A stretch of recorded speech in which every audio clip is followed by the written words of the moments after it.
Insubli ni Kagawad Joselito Mamuad, iti barangay 9 iti Ili ti San Nicolas, iti may sa awalet, ang naglaon, iti 5,000 pesos akukwa iti agkaskasera, iti barangay 22 San Nicolas, Ilocos Norte, asaanen ang nagpabigbig.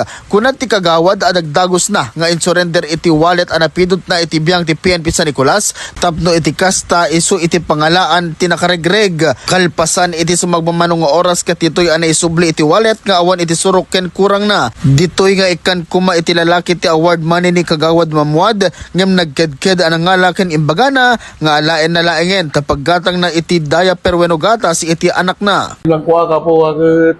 Gabo dito kasi nga pinagtutudo nakarigrigat ti kwarta. Gabo ta ba makuanak mo ka DJ kwarta iso nga nagmalay po lang baka kasapulan na dito una. Gapo iti daytoy ket gudguti-guten iti nailian na pulisya dagiti amin a civilian at tumulong ken kastapayan agbalin nga anes iti daytoy agundaway ken iti agnanayon. Para iti IFM News, Idol Lawrence Corpus Martinez, tatak, aremen.